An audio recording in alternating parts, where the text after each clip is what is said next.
Bueno, si me escucháis bien, voy a intentar hacerlo de pie, porque para mí es mucho menos estático y, creo que me siento mejor así. Bueno, mi nombre es Martina Lacasta, ya la mayoría me conocéis.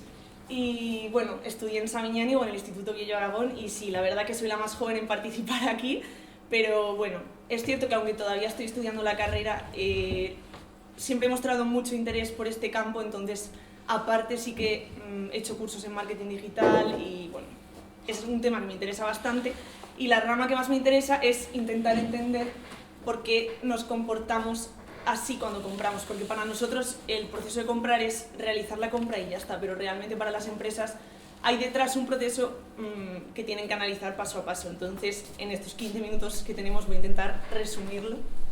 Vale, en primer lugar quería presentaros a este señor de aquí, que se llama David Packard y es uno de los jefes de la empresa HP, que ya todos la conoceréis.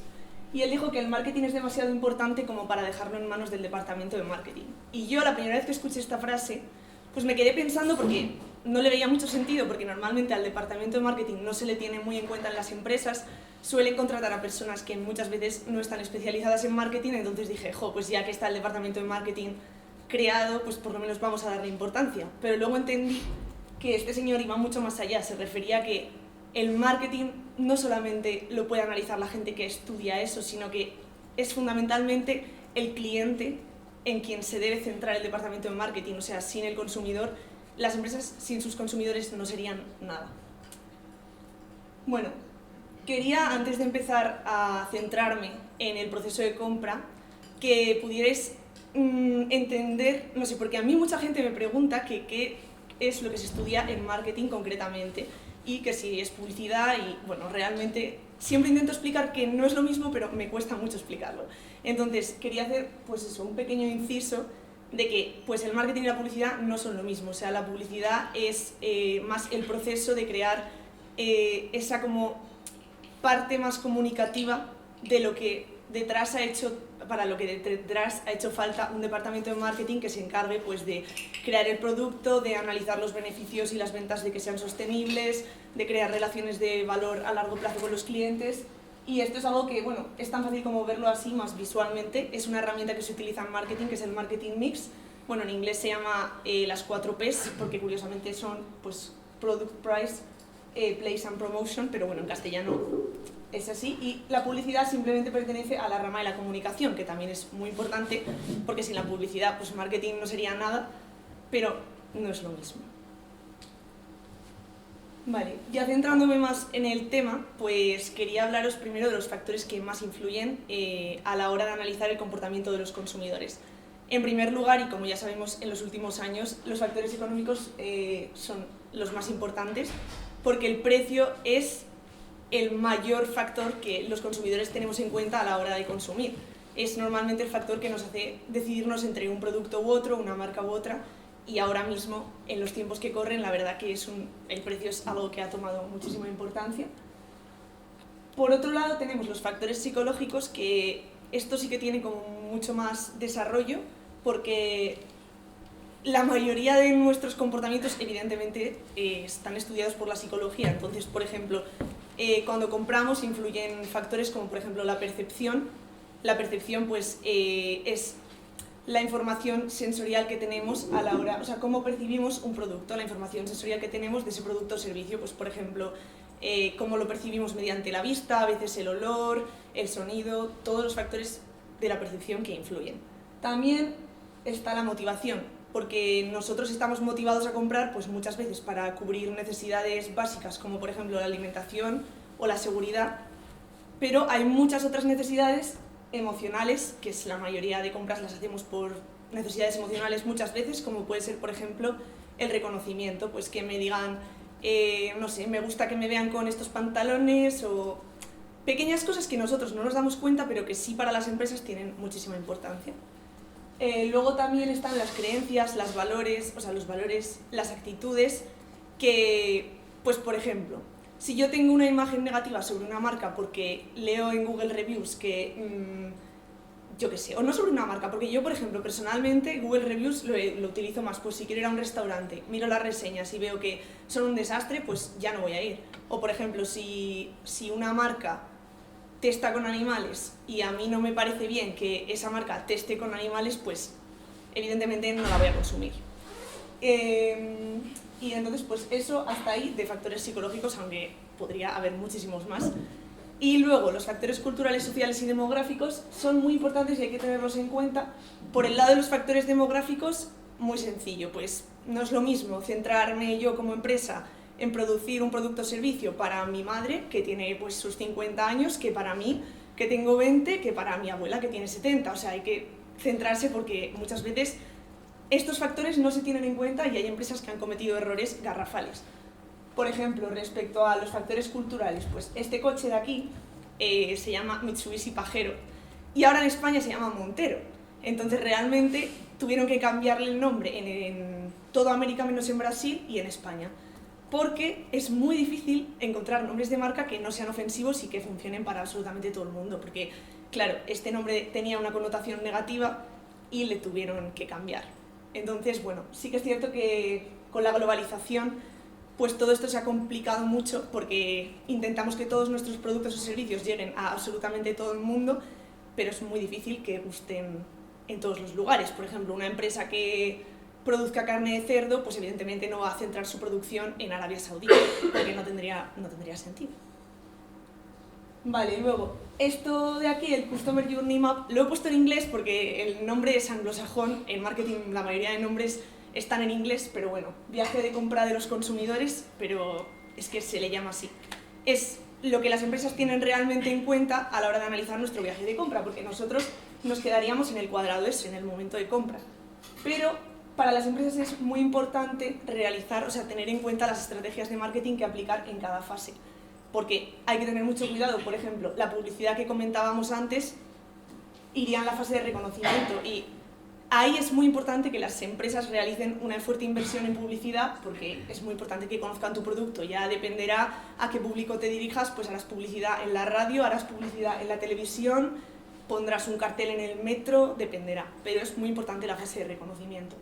Luego la fase de consideración, sí que es cierto que para productos de primera necesidad, como por ejemplo comprarme una barra de pan, pues no me lo pienso mucho. Pero hay productos como comprarte un coche o a lo mejor una casa, en los que esta fase debe tenerse mucho más en cuenta, porque debes tú como empresa pues poner precios competitivos, a lo mejor que se adapten a todos los gustos y necesidades de los consumidores, o no sé, tienes que añadirle a tu producto un valor añadido, se le llama, como para que elijan tu marca y no otra. Sobre todo ocurre pues eso con compras como los coches o compras que nos importan.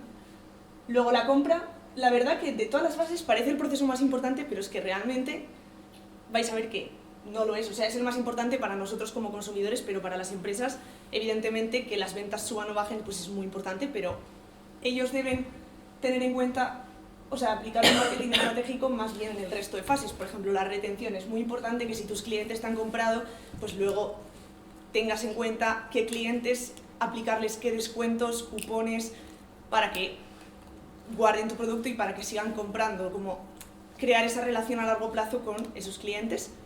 Y la recomendación, esta fase evidentemente es súper importante. O sea, yo es verdad que no soy muy de poner reseñas, a lo mejor no siempre las pongo, pero si yo voy a un hotel y me han tratado de maravilla, pues me apetece poner la reseña, o si al revés me han tratado fatal, pues también me apetece ponerla, y es algo muy importante.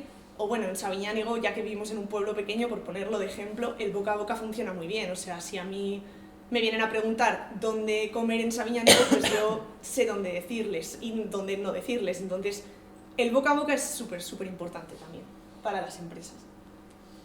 Vale, luego quería hacer un pequeño inciso en las nuevas tecnologías, porque evidentemente han influido muchísimo en nuestros modos de consumir y pues es algo que las empresas, sobre todo a las empresas pequeñas, les está costando mucho tener ese lado de, yo qué sé, adaptarse a las nuevas tecnologías. Y sí que es cierto que a mí, por ejemplo, ahora que he hecho algún curso de marketing digital, me doy cuenta de que en realidad a mí el marketing clásico, como se hacía antes, bueno, por ejemplo en la serie Mad Men, para los que la hayáis visto, pues cómo se hacía antes el marketing, de llegar, una reunión, tu cartel, tus cosas, ahora se hace todo por ordenadores, es muy útil, pero es verdad que a mí no es lo que más me gusta, pero entiendo que hay que tenerlo en cuenta, porque por ejemplo hay empresas como Mercadona que se han visto favorecidas, o sea, bueno, favorecidas para ellos, pero están haciendo como que nos volvamos mucho más comodones, porque ahora mismo no tengo por qué ir al Mercadona en Sabiñánigo, evidentemente voy a ir al Mercadona, pero yo conozco mucha gente que en las ciudades, en vez de acercarse al supermercado a hacer la compra, cogen y la hacen desde el ordenador, porque a lo mejor te pilla lejos y no te apetece ir, traer mucho peso, entonces si tienen que hacer compras grandes, lo hacen a través de la página web, hacen la compra y vuelve a casa la compra. Entonces nos hemos vuelto mucho más comodones y eso es así. Pero también es cierto que a nosotros nos favorecen plataformas como por ejemplo Amazon, que ¿quién no ha hecho una compra en Amazon alguna vez? Todos la hemos hecho, y además Amazon cuenta con una estrategia que se llama precios dinámicos, que gracias a las nuevas tecnologías es capaz de adaptar la oferta y la demanda del producto, bueno, de todos sus productos, es capaz de adaptar los precios en función de la oferta y la demanda a tiempo real de los productos. Entonces, claro, pues esto a ellos les favorece muchísimo. Y bueno, el monstruo de las galletas por las cookies que todos conocemos y que yo he aceptado 1000 veces sin saber lo que estaba aceptando, porque nos molesta que nos aparezca en la página web. Realmente es simplemente para que las empresas se queden con nuestra información de que hemos estado en esa página web y para luego como enseñarnos anuncios personalizados o para mostrarnos esa página web antes para que volvamos a entrar. Y bueno, simplemente que hay que tener cuidado a veces con qué cookies aceptas. Recomiendo leerlo, pero normalmente las empresas, obviamente hay límites legales con qué pueden hacer con nuestra información, entonces no hay tanto problema. Pero bueno, sí que con el e-commerce, que es como ahora le denominan al comercio online, hay que tener un poco de cuidado. Y luego, sin más, para finalizar, quería un poco que supierais, o sea, que, no sé, reflexionéis, porque ya imagino que lo habréis hecho, sobre si han cambiado vuestros modos de consumir después del COVID, porque es evidente que sí lo han hecho. Bueno, pasó el COVID, han subido un mogollón los precios, también a raíz de la guerra de Ucrania, la inflación ahora mismo. Los tipos de interés en España están ahora mismo al 3,5, pero es que están 9 décimas más altos que el mes anterior. De media del 2023 de momento va en 3,1, pero claro, si va subiendo mes a mes, pues evidentemente nuestros bolsillos se han visto muy afectados por el COVID y por la guerra de Ucrania, y entonces lo que nos cuesta ir a hacer la compra, pues no es lo mismo, y las empresas ya muchas no saben cómo hacer para llamar la atención de nosotros a la hora de comprar, porque es muy difícil. Por ejemplo, con el aceite, pues es una locura lo que ha ocurrido con los precios, entonces las empresas que se dedican a eso realmente no saben ya muy bien cómo hacer. Y también nosotros como consumidores pues nos hemos vuelto mucho más, tenemos mucho más cuidado con las compras, al menos el consumidor promedio nos pensamos mucho más si comprarnos cosas que a lo mejor yo antes veía unos vaqueros que me gustaban y decía pues me los compro, pero ahora igual pues ya no lo hago porque te tienes que pensar más en qué te quieres gastar el dinero. Pero sí que es cierto que ha habido plataformas como por ejemplo Netflix, estas plataformas de streaming que se han visto favorecidas por la pandemia, porque al final son plataformas que sus ventas, o sea, sus contratos durante esa época, hay estadísticas que lo demuestran, que subieron un montón. O sea, ya eran altos porque ya como que nos hemos acostumbrado, sobre todo la gente joven, a utilizar muchas plataformas de estas en vez de la televisión pues normal, básica, y ya estaban aumentando las ventas y ahora pues tienen muchísimos más contratos y se están aprovechando de eso, evidentemente, para a lo mejor, no sé, ofrecernos ofertas, aunque es un poco redundante, que ahora mismo pues igual tampoco ya no nos podemos permitir, pero tampoco las dejamos de contratar, entonces es como muy confuso. Y bueno, sé que ha sido muy resumido, pero bueno, espero que hayáis disfrutado, como yo, de este tema que me gusta mucho. Y nada, muchas gracias a Jorge y al Ayuntamiento de Sabiñánigo por contar conmigo. Y eso, gracias.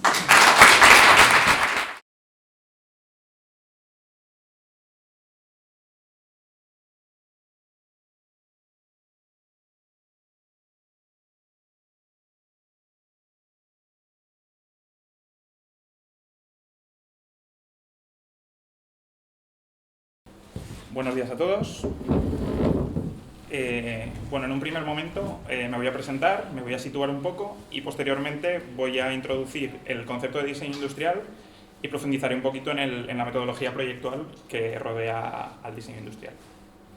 Como ha dicho Jorge, yo estudié Ingeniería de Diseño Industrial y Desarrollo de Producto en Zaragoza estudié en el Biello, en Sabiñánigo, posteriormente Ingeniería de Diseño Industrial y Desarrollo de Producto en Zaragoza y soy máster en Diseño de Packaging en el ISABA. Terminé en 2017 y desde entonces he trabajado en varias agencias en Barcelona y Londres, Entre las más conocidas y en las que más tiempo he estado son Lucid en Barcelona, Layer en Londres, y ahora mismo tengo mi propio estudio en Barcelona, en el que trabajo de forma independiente para algunos clientes. Y entre los proyectos y clientes más relevantes en los que he participado están una serie de devices para el hogar para Deutsche Telekom, que es una empresa alemana de telecomunicaciones, colecciones de cubertería para Comas & Partners, que es una empresa de cubertería y productos de cocina de Barcelona, una colección de sillería para KFI Studios, que es una empresa de Chicago que hace sillería sostenible, y aunque a nivel de relevancia es prácticamente cero, también tengo algunos proyectos personales. Y bueno, después de esto, como os decía, voy a tratar de enseñar qué es el diseño industrial. A pesar de que estudio ingeniería, yo enseguida me distancié del mundo de la ingeniería y me centré en la parte más artística y estratégica del diseño. Y bueno, el caso es que el diseño industrial, como término, surge en la Revolución Industrial en Reino Unido y es la concepción y desarrollo de productos para su posterior venta y uso. Pueden ser productos que se fabrican de forma industrial, producción masiva, o bien de forma artesanal, que es producción unitaria o casi unitaria. Dentro del proceso hay que poner especial atención en la forma y la función, que están muy relacionadas. Por ejemplo, un ejemplo muy claro, si vamos a hacer una cuchara, tiene que ser lo bastante profunda como para que pueda coger la sopa. Tiene que tener un mango o una forma de agarrarla, no necesariamente un mango que nos permita utilizarla. Y el usuario. Obviamente, lo ha explicado Martina muy bien a nivel de consumidores, pero hay que tener muy en cuenta cuáles son las circunstancias, no solo demográficas, sino también motivacionales y físicas, quizás, de la persona que va a utilizar el producto que se va a diseñar. Además, todo esto tiene que estar en consonancia con la historia o concepto que se quiere transmitir, que definirá un lenguaje concreto para el producto. Voy a poner un ejemplo muy claro. Productos de tecnología para gaming, ¿no? Videojuegos, suelen ser productos bastante oscuros, con muchas aristas, etcétera, que es como una especie de representación de la ciencia ficción cyberpunk o distópica, mientras que los productos del hogar de tecnología, como por ejemplo los productos de Google, Apple, etcétera, son muy redonditos, claros, etcétera, ¿no? Y es una visión un poquito más utópica de la tecnología. Tienen posicionamientos distintos y transmiten de forma distinta. Posicionamiento de marca, muy relacionado con esto. Tecnología disponible, no solo a nivel de fabricación, sino también en términos de uso. Y entorno. No solo a nivel geográfico o morfológico, sino también pues, a nivel cultural, etcétera, etcétera. Y bueno, no sé si ha quedado muy claro, pero voy a tratar de hacer una explicación un poquito más clara, paso a paso, del proceso y la metodología proyectual que hay en torno al diseño en general y el diseño industrial en particular. Antes de empezar un proyecto, siempre hay un aporte de información que es lo que desencadena el proceso del diseñador o de la figura diseñadora. Puede aparecer de dos formas, o bien a través de un encargo, o bien a través de un impulso creativo o una inspiración. El encargo, disculpadme un momento.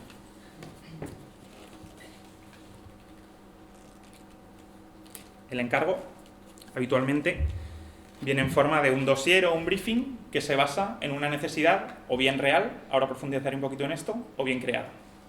Mientras que el impulso creativo es un estímulo que desencadena todo el proceso que voy a explicar a continuación. Una necesidad real son aquellas, yo he definido como que son inherentes al mundo o a un producto o conducta determinados. Pueden ser vitales, por ejemplo, se desarrolla una nueva tecnología para respiradores de hospital, pues hay que hacer un diseño de producto para esta nueva tecnología que transmita y que funcione de forma distinta a los respiradores actuales, ¿no? Hay un improvement, una mejora, perdón, de tal manera que diseñamos un producto que a nivel de lenguaje sea mejor que el anterior. Social, se descubre la telefonía móvil, pues hay que diseñar un dispositivo que implemente esta tecnología a nivel de usuario. Ergonómica, una marca concreta de sillas, tiene todas las sillas sin reposacabezas y quiere implementar en su portfolio una silla con reposacabezas, por ejemplo. O a nivel funcional, este es el ejemplo que tengo en pantalla. Microsoft hizo hace relativamente poco, Xbox concretamente, una serie de mandos pensados para que las personas con malformaciones en las manos y los brazos o disfunciones motoras pudieran jugar a videojuegos. no solo a nivel de producto estaba pensado para que estas personas pudieran desempeñar esta actividad, sino que a nivel de packaging permitían que se pudiese abrir a pesar de las posibles dificultades que tuvieran este tipo de personas. O necesidad creada, como he dicho antes. Un ejemplo muy claro, a nivel de mercado, habitualmente están impulsados por generar un nuevo modelo de negocio que puede ser más o menos brillante, pero que tienden, en mi opinión, a generar productos que no necesariamente necesitamos. Muy claro, tener una cafetera en casa, tal y como yo lo he enfocado, puede ser más o menos una necesidad o un problema real, pero generar un cartucho consumible que solo genera esta marca que está generando negocio a través de esto, es una necesidad creada. No sé si me he explicado bien, pero el caso es que tú no compras la cafetera, sino que el modelo de negocio que está detrás de esto es la compra de cápsulas. De acuerdo. Después de este encargo, ¿no?, en base a las necesidades, que es lo que lanza el proyecto, empieza lo que es el proyecto ejecutivo del diseñador o de la figura diseñadora propiamente dicho. Primero hay una fase de investigación en la que el objetivo es obtener la máxima información posible acerca de una serie de cosas. Por ejemplo, usuario, entorno, materiales o tecnología, la competencia, los productos que están a tu mismo nivel y de los que te quieres o bien diferenciar o a los que te quieres parecer, y por último, búsqueda de inspiración. A nivel de usuario, lo ha explicado muy bien ella. A nivel de consumidores hay que diferenciar aquí porque esto no es, valga la redundancia, los consumidores se basan en el consumo, los usuarios en el uso. O sea, no es a nivel de mercado, sino a nivel de producto. Tienen una cultura determinada, unas motivaciones, una demografía, etcétera, etcétera, etcétera, sobre la que hay que investigar para asegurarnos de que generaremos un producto que es adecuado. A nivel de entorno, lo mismo, morfología. No es lo mismo diseñar para el campo que para la ciudad, para una oficina que para una casa, para el exterior que para el interior. Lenguaje visual, si vamos a convivir, y me lleva al tercer punto, con objetos que tienen lenguaje de hogar, tenemos que utilizar una cultura visual determinada y, bueno, y así siempre. Materiales y tecnología, procesos de fabricación, tecnología de uso, etcétera. Todo esto, bueno, ¿qué tenemos a nuestra disposición, ¿no? ¿Cuáles son las tendencias y qué es lo que podemos hacer? ¿Qué oportunidades tenemos en este sentido? Y luego, competencias referentes por dos motivos fundamentales. O bien, diferenciación. Queremos hacer algo que no sea lo mismo que han hecho todos los demás, de tal manera que generamos ventas a través de esto. Y no salirnos del mercado, estar seguros de que tenemos una referencia lo bastante cercana al resto de productos, como para no estar cayendo en una categoría distinta de productos y que genere una frustración en el potencial consumidor que nos lleve a no comprar, o que lo lleve a no comprar, mejor dicho. E inspiración, bueno, el paso del que hablaba antes como inspiración puede ocurrir también en cualquier fase. La figura diseñadora recibe un estímulo que le ayuda a tener ideas. Lo cual me lleva a la siguiente fase, que es la ideación. La idea, en esta fase, el objetivo es generar cuantas más ideas mejor. Para esto hay una serie de herramientas, que, bueno, yo aquí he puesto algunas, que son las que más utilizo yo, como, por ejemplo, los mood boards. No sé si se ve muy bien, pero en esta esquina inferior de aquí hay una serie de materiales y de formas que nos ayudan a intuir qué pinta va a tener este producto. Bocetos, como por ejemplo en la esquina superior, justo encima del mood board, que nos ayudan a definir posibles formas o un poco el aire que queremos que tenga. Y luego ya generar historia, generar concepto, un posicionamiento determinado o lo que sea, de tal manera que tenemos una especie de nube de productos posibles. Llegados a este punto, hay una fase de análisis que es más o menos constante a lo largo de todo el proceso, sino que no es que esté localizada en este punto, en la que la figura diseñadora debe plantearse si está haciendo las cosas bien para satisfacer los requisitos que había a principios del producto. Si es que sí, genial, continuamos. Si es que no, identificamos problemas y volvemos al punto en el que nos hemos equivocado. Vale, ahora bien, ¿qué hacemos con esta nube de posibles productos? Entraríamos en la fase de desarrollo, que es la fase, digamos, de diseño de producto concreto, propiamente dicha. Para eso voy a utilizar un proyecto como ejemplo, en el que yo trabajé hace unos pocos años, cuando trabajaba en Barcelona en una agencia, que se llama It's Logic. It's Logic es una marca que nació en crowdfunding, que es una financiación por parte de los consumidores, es decir, se sale al mercado antes de estar fabricado, de tal manera que se compra por encargo, y esas mismas compras son las que financian la fabricación, la implementación, etc. It's Logic es una marca cuya misión, digamos su objetivo último, es eliminar las botellas de plástico de un solo uso. Para eso organiza recogidas de basura y una serie de actividades relacionadas con sostenibilidad, charlas, etcétera, y para sobrevivir como empresa genera un producto, que es, o quiere generar un producto, mejor dicho, en este punto, que es una botella reutilizable, una botella rellenable, para que en lugar de comprar botellas, es muy fácil de entender, tengamos una que vamos rellenando. De acuerdo. Como diseñadores nos enfrentamos a un problema, y es que ¿cómo vamos a diferenciar una botella de todas las demás? Bueno, definimos un usuario que es un nómada digital, que es una persona que se dedica a trabajar básicamente con tecnología, ordenadores, móviles, tablets, y que habitualmente está localizado en las ciudades. Definimos una estética y decidimos que esta botella sea plana, porque si los ordenadores, los cuadernos, las tabletas, etcétera, son planos, las mochilas en muchos casos están también diseñadas para este tipo de productos, ¿por qué las botellas no van a serlo?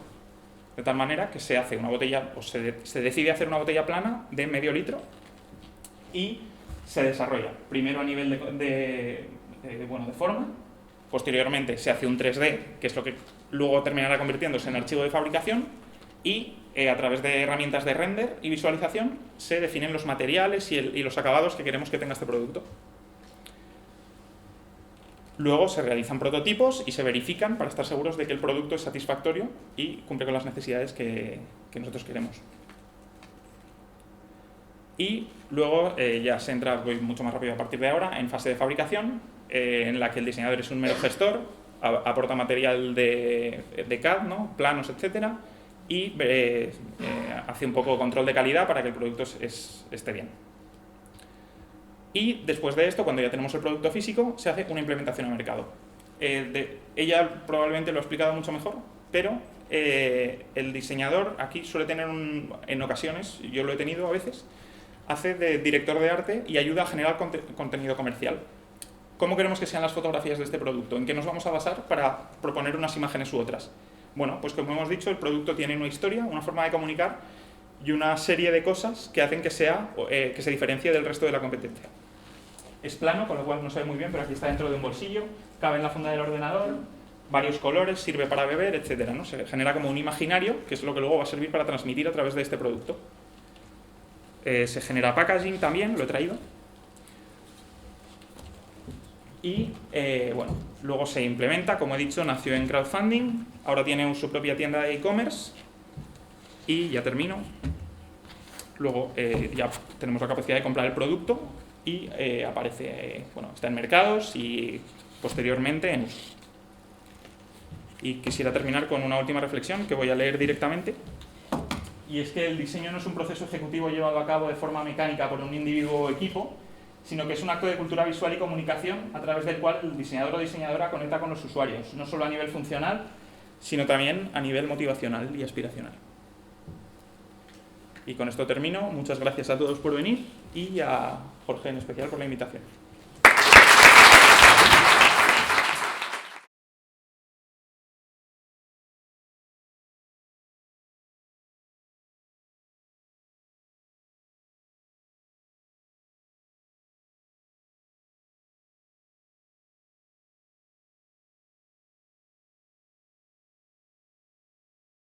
Cuando quieras. Vale, yo no me iba a levantar, pero la presión social me ha podido.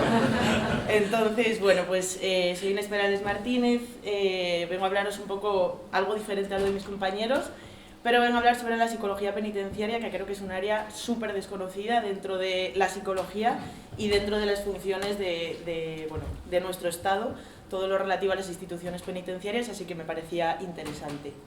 Voy a hablar sobre todo, y de cara sobre todo al final, sobre la reinserción de los internos y de manera concreta pues en uno de los delitos que a continuación veremos. En primer lugar sí que me gustaría comentar muy brevemente mi recorrido formativo. Estudié en Biescas, porque soy de Biescas, posteriormente vine aquí a estudiar al instituto, al San Alberto, y luego hice el grado en Psicología en la Universidad Complutense de Madrid. En esta misma universidad pues hice el máster de Psicología Clínica de Práctica Profesional. Posteriormente hice el máster universitario de Psicología General Sanitaria, que es el habilitante, y durante el último año lo compaginé con empezar a estudiar las oposiciones para formar parte del Cuerpo Superior de Técnicos de Instituciones Penitenciarias. Y este año, después de muchísimo esfuerzo y un poquito de suerte, pues tengo la suerte de poder formar parte de ese cuerpo y del Ministerio de Interior, así que nada, pues a partir de allí viene el porqué de esta presentación. En primer lugar, sí que me gustaría definir o describir qué son estas instituciones penitenciarias y para qué nos sirven, porque de alguna manera lo que me doy cuenta cuando intento explicar a qué me dedico es como todo el mundo sabemos lo que son las cárceles, pero hay muchísimas distorsiones con respecto de qué son en realidad y qué trabajo se hace dentro de las mismas. Me voy a limitar a describir lo que refiere en la Constitución española, en el artículo 25.2 y también la Ley Orgánica General Penitenciaria, que es un poco como la base principal de nuestro trabajo, y de alguna forma podríamos decir que nuestro objetivo dentro de las instituciones, de todos los profesionales, no solamente de los psicólogos, tiene que ver con la reeducación y la reinserción social de los internos.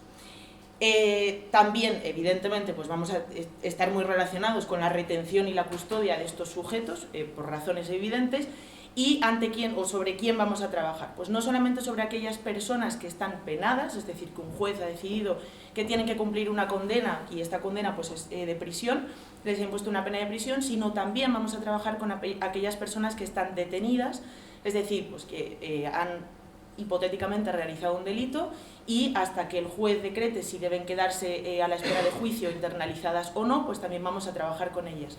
Pero también para los presos, es decir, aquellas personas que están a la espera de juicio en una prisión preventiva porque se considera pues, que puede haber un riesgo de hipotética reincidencia porque todavía no están condenados. Entonces, con todos ellos pues vamos a desarrollar una labor y un trabajo ciertamente diferente, pero sobre todo vamos a trabajar con los penados, aunque no de forma exclusiva. ¿Cómo se trabaja dentro de las instituciones penitenciarias? ¿Y cómo es el trabajo de psicólogo dentro de las instituciones penitenciarias? Tenemos infinidad de labores, para ser honesta, y muchas veces es muy complejo dedicarse a todas ellas porque bueno, pues somos muy pocos profesionales dentro de la institución y tenemos muchísimos internos de los que hacernos cargo. Yo ahora mismo estoy trabajando en el centro penitenciario de Zuera y para que os hagáis una idea, son aproximadamente entre 1.400 y 1.500 internos y estamos un total de 7 psicólogos, de los cuales 3 somos de prácticas y nos vamos a ir en unos meses, con lo cual se quedan 4 psicólogos para 1.400, 1.500 internos, por lo cual es bastante difícil tener un trabajo dinámico con todos estos sujetos y atenderles de la manera en que se les debería atender. Formas de trabajo que tenemos, bueno, se me ha olvidado referir, en total en el Estado español tenemos más o menos 55.000 internos que están distribuidos a lo largo de 81 centros penitenciarios. Esto sin contar con los internos que están dentro de la Comunidad Autónoma de Cataluña y de País Vasco porque estas competencias están transferidas. Con lo cual solo me estoy refiriendo con mi presentación y con mi exposición hoy a aquellos internos o al trabajo que hacemos los psicólogos y el personal dentro de la Administración General del Estado, no con respecto de estas comunidades autónomas. ¿Cuál es nuestro trabajo? Desde que un interno ingresa el primer día dentro de una institución penitenciaria, si es un ingreso nuevo, vamos a tener que evaluarle psicólogo, jurista, trabajador social y educador. ¿Cuál es nuestra evaluación? La del psicólogo de manera concreta dentro de la institución penitenciaria. Bueno, pues lo que vamos a valorar sobre todo en este primer momento es si tiene una historia de problemas de salud mental, si en el momento actual presenta algún tipo de enfermedad mental o trastorno, pero también pues, otras casuísticas como por ejemplo nos interesaría saber si tiene algún problema pues, en relación a tendencias depresivas, tendencias en relación con la ansiedad, si toma algún tipo de medicación, no estrictamente porque sea nuestro trabajo, sino porque también pues, afectará a su modo de vida. Y luego también, muy importante, sobre todo en este momento, detectar si tiene o ha tenido algún riesgo de autolesión o comportamiento suicida. Esto va a ser, es un poco raro decirlo, pero va a ser como lo más importante para nosotros en este primer momento de entrada, porque a partir de ahí vamos a iniciar un trabajo u otro con esta persona. Más trabajos que podemos hacer. Pues una vez que esta persona ya está, por decirlo de alguna manera, situada dentro de la institución, ya está en un módulo, en su celda, vamos a trabajar en un equipo siempre, como digo, jurista, psicólogo, trabajador social y educador. Siempre va a ser la forma de trabajo. Y además vamos a estar de alguna manera complementados con el equipo directivo, director, subdirectores de seguridad, de tratamiento, de régimen, entre otros muchos. En este sentido, todo este equipo lo que vamos a decidir son elementos muy dispares. Pues por ejemplo, el modo de vida del interno dentro de la institución, qué actividades hace o qué actividades no hace, qué programas tiene que realizar o cuáles no, qué terapias o qué tratamientos tenemos que incluir o tenemos que destinar a esa persona en concreto. Pero también, por ejemplo, vamos a decidir si le damos permisos o no le damos permisos y de qué manera y de qué forma puede disfrutar los mismos. Otros trabajos importantes que hacemos dentro de la institución penitenciaria con estos internos, pues va a ser el hecho de que cuando un interno en concreto puede dirigirse a nosotros, pues porque tenga una consulta psicológica, porque haya tenido pues un fallecimiento de un familiar, porque tenga una situación de mayor estrés o de mayor pues activación, pues yo que sé, pues de cara por ejemplo al juicio, pues puede solicitarnos ayuda y entonces nosotros pues vamos a atenderle de manera personalizada, individualizada o incluso en determinadas ocasiones pues podemos incluso hacerlo en grupo. Y luego uno de los trabajos que más tiempo nos llevan, que bajo mi punto de vista más bonito es porque es lo más puro de nuestra profesión, son todas las terapias individuales que denominamos como programas específicos de tratamiento. Programas específicos de tratamiento dentro de la institución penitenciaria tenemos infinidad de ellos.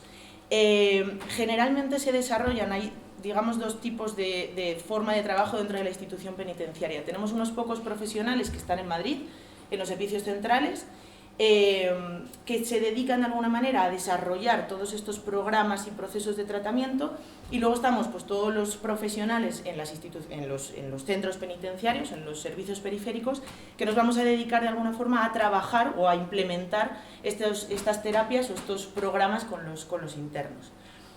Como digo, tenemos múltiples programas específicos de tratamiento. Vamos a tener algunos en relación a las características personales o de desarrollo de estos internos.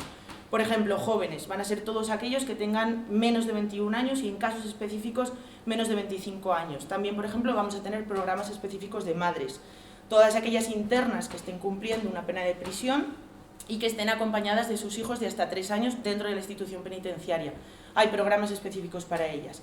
Pero también, por ejemplo, tenemos programas concretos en relación a, podemos decir, casuística psicológica o de salud mental o de procesos como por ejemplo pues, intervenciones con las drogodependencias. Aproximadamente dentro de la institución encontramos que hay un 80% de personas que tienen un problema en relación pues, con el consumo de tóxicos. Ronda más o menos esta cifra, por lo cual vemos que es una cifra bastante importante y que necesitamos un tratamiento específico y directo con esta circunstancia. También pues, vamos a tener programas para aquellos internos que tienen un problema de salud mental y, entre otros muchos, pues, el programa de prevención de suicidios, ¿no? Vamos a incluir en este pues, todos aquellos internos que detectemos que existe un riesgo en relación a este. Y otros de los programas específicos con los que trabajamos en la institución penitenciaria tienen que ver con el delito directo que ha cometido una persona, por lo cual solamente vamos a poder trabajar en este sentido con aquellos internos que estén penados, porque necesitamos que haya un delito, que el juez haya dicho que existe el mismo. Programas también tenemos múltiples, intervención en conductas violentas, que sería pues, en relación a aquellos que se denominan popularmente como delitos de sangre, vamos a trabajar con este tipo de delitos. También programas de régimen cerrado, que van a ser pues, para aquellos internos que tengan un régimen más cerrado de vida, como bien dice el nombre, y que están generalmente clasificados pues, de una manera en la que solamente salen unas pocas horas al patio, salen de manera muy controlada, en grupos de 2 a 5 personas, entre otros aspectos. Luego también tenemos el programa de intervención para agresores de violencia de género, que como su propio nombre indica, pues vamos a destinarlo a todos aquellos internos que tengan una condena porque hayan cometido una transgresión de la norma en relación con la violencia de género, y al que me voy a dedicar de manera más profunda es el programa para el control de la agresión sexual, que aunque evidentemente todavía soy una novata en este sentido, pero es a lo que más me he dedicado, lo que me estoy ahora mismo dedicando dentro del centro penitenciario, y es el programa pues, que a continuación destacaré. Actualmente en los centros penitenciarios españoles tenemos más o menos 3.200, 3.500 internos que están condenados por un delito en contra de la libertad sexual, ¿vale? Tanto para personas adultas como para menores de edad, menores de 16 o menores de 13 años.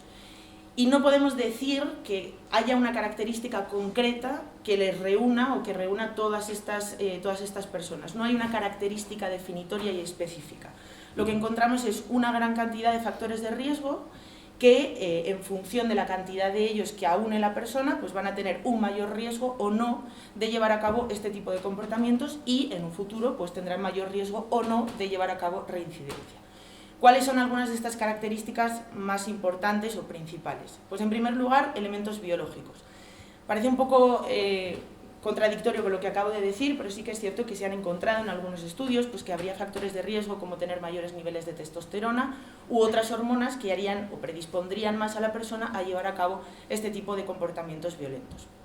También encontramos diferencias importantes o factores de riesgo significativos en relación a la evolución de la infancia que estos sujetos hayan tenido, pues, por ejemplo la formación del apego, también pues, la relación que hayan tenido con estas figuras de apego, la crianza, entre otros aspectos.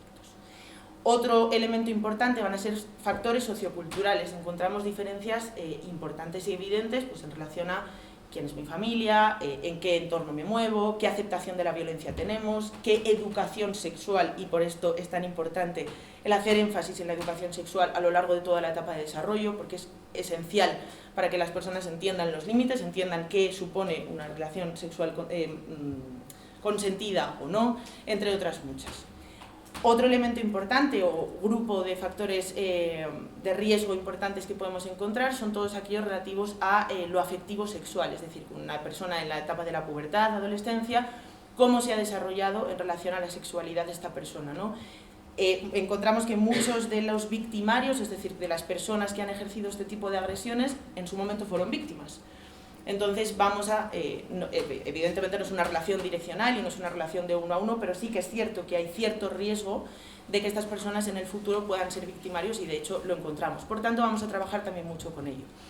Y luego otro factor esencial va a ser la oportunidad, es decir, que la persona se encuentre en un lugar en el que pueda llevar a cabo este tipo de comportamientos. Por tanto, debemos enseñarles a las personas cuáles son estas situaciones en las que podría haber mayor riesgo, pues por ejemplo, un parque, un colegio, determinados sitios donde haya acceso, fiesta, determinados sitios donde haya acceso a llevar a cabo ese tipo de comportamientos con mayor facilidad, ¿no? Entonces, todo este tipo de factores, como digo, no tienen que ver o no tienen que reunirse todos ellos dentro de una persona, sino que en función de la suma de factores, pues vamos a tener un mayor riesgo de que esta persona desemboque en este tipo de comportamientos. ¿Cuál es el trabajo que hacemos dentro de la institución penitenciaria con estas personas? Cabe destacar que la intervención, aunque parezca curioso, no es obligatoria, ¿vale? Es absolutamente opcional y voluntaria para la persona. No podemos obligar dentro de la institución penitenciaria a que ninguno de los internos hable con los profesionales ni a que se someta a un tratamiento, porque esto no es un curso, no es una clase, no es un taller. Este tipo de intervenciones son intervenciones específicas, es decir, es un tratamiento que hacemos con la persona. Y es una intervención psicológica muy dura y muy intensa con la persona. Por tanto, bueno, pues, no podemos obligar a nadie, sino que es absolutamente voluntario el hecho de que las personas accedan a este tratamiento. ¿Cómo es este programa para el control de la agresión sexual? Vamos a dividirlo en dos partes o dos fases de la intervención. En un primer momento lo que hacemos es que la persona tome conciencia del acto que ha realizado. ¿Cómo es esta toma de conciencia? Comenzamos viendo su historia personal, comenzamos observando las distorsiones cognitivas, es decir, todas aquellas distorsiones en el pensamiento que esta persona pueda tener. También trabajamos con problemas emocionales, trabajamos observando cómo es su comportamiento agresivo o violento, ¿vale? Y también vamos a trabajar con los mecanismos de defensa que estos internos presentan. Interesante esto, porque generalmente nos encontramos internos que les cuesta mucho asumir o verbalizar lo que han hecho, y muchas veces pensamos que es porque, bueno, pues les da igual, no les importa, no hay forma de cambio. Sin embargo, lo que estamos observando es que esta persona, para realizar generalmente este comportamiento, durante mucho tiempo ha estado luchando con su propia mente porque sabe que lo que ha hecho está mal hecho. Y entonces a sí mismo se está convenciendo de este tira y afloja, ¿no? Pero además se ha enfrentado a un proceso judicial en el cual ha tenido que minimizar y negar sus hechos. Y además dentro de la institución penitenciaria, una vez ingresa, con respecto de los demás compañeros o del resto de reos, también ha tenido que minimizar. Por tanto, cuando llega a terapia encontramos que es gente que ha eliminado completamente aceptación, que ha eliminado completamente, pues que minimiza y niega absolutamente lo que está haciendo. No por voluntad propia, sino de alguna forma, y muy entre comillas, por supervivencia, tanto a lo largo del proceso judicial, de su vida en el exterior, pero también dentro de la institución penitenciaria. Y luego vamos a pasar a una segunda fase, que ya con estas personas lo que vamos a trabajar es con la toma de control en esta tendencia a llevar a cabo este tipo de comportamientos violentos o en contra de la libertad sexual de otras personas. ¿Cómo es esta toma de control? Pues lo que trabajamos van a ser aspectos muy diferentes. Pues por ejemplo, vamos a trabajar con la empatía. Se ha demostrado en diferentes estudios que cuando aumentamos la empatía de una persona reduce el riesgo de reincidencia de la misma. Pero también vamos a trabajar, pues, por ejemplo, con la educación sexual de la persona, porque en muchas ocasiones encontramos que estos sujetos son absolutamente carentes de educación sexual. También vamos a trabajar con el manejo del impulso sexual de los individuos y, por supuesto, es esencial meter al final una fase de prevención de riesgos. ¿Qué implica esta prevención de riesgos? Pues que todos los factores de riesgo que hemos visto anteriormente y que he descrito en un primer momento, es esencial que la persona reconozca que los tiene, ¿vale? Para que los pueda o bien modificar o que sea consciente de que todo esto le puede llevar a que en un futuro tenga más riesgo de llevar a cabo una reincidencia delictiva. Por tanto, lo que vamos a tratar es de revertir esta situación y que la persona se aleje de todo aquello que puede provocar un riesgo o un daño en esta persona. Por tanto, y por resumir de alguna manera, lo que vamos a trabajar con estas personas va a ser aumentar empatía, aumentar mucha autoestima, porque muchas veces vemos que está muy reducida y muy bajita, trabajar con las distorsiones cognitivas que presentan y con los mecanismos de defensa y trabajar mucho con su conducta sexual. Y finalmente englobarlo todo dentro de este proceso de prevención de recaídas. Creo que esta es la última, pero voy a comentar una cosa más a continuación. Es cierto que este delito de agresión sexual, yo sé que está, pues evidentemente tiene un riesgo social muy elevado, es muy desagradable comentarlo, oírlo, vivirlo, por supuesto, muchísimo más, pero a pesar de lo que se a pesar de lo que se considera o de lo que se cuenta, es uno de los delitos, si no el delito que menor reincidencia tiene. Y esto es importante destacarlo porque generalmente se demoniza mucho a estas personas, se considera que no hay solución, que son enfermos, que tienen problemas insalvables, ¿no? y que no va a haber una modificación de su conducta. Lo que se encuentra en los estudios que se han realizado, y voy a referirme a los más conservadores, pero hay otros que son mucho más esperanzadores en este sentido, personas que han cometido un delito de agresión sexual o en contra de libertad sexual con respecto del resto de la población, tienen una reincidencia inferior a un 20%, generalmente es entre el 18 y el 20%, si no hay un tratamiento de por medio, con lo cual vemos que es uno de los riesgos de reincidencia más bajos de todos los delitos que actualmente están incluidos pues, dentro de nuestro Código Penal. Pero además, si aportamos una intervención y un tratamiento a estas personas, este riesgo se reduce, en el caso de los estudios más conservadores, aproximadamente a un 13%, es decir, la reincidencia reduce hasta el 13%, e incluso algunos estudios hablan de que se reduce hasta entre el 5 y el 8%. Por tanto, veríamos que es, entre comillas, muy entre comillas, mínimo el riesgo de reincidencia a estos sujetos. Y sí que me gustaría destacar que entre las mujeres el riesgo de reincidencia en este tipo de delitos reduce hasta el 1%. O sea, hay veces que cuesta hasta encontrar personas que hayan reincidido entre las mujeres, ¿no? Entonces vemos que, bueno, pues es bastante diferenciador con respecto de otros delitos que sube la reincidencia pues aproximadamente a un 60, 70 e incluso casi un 80%, ¿no? Entonces, bueno, pues con todo esto simplemente quería dar algunos detalles o algunas pinceladas y nada, muchísimas gracias por vuestra atención y gracias también a Jorge, al Ayuntamiento, por todo lo que, por este ratito.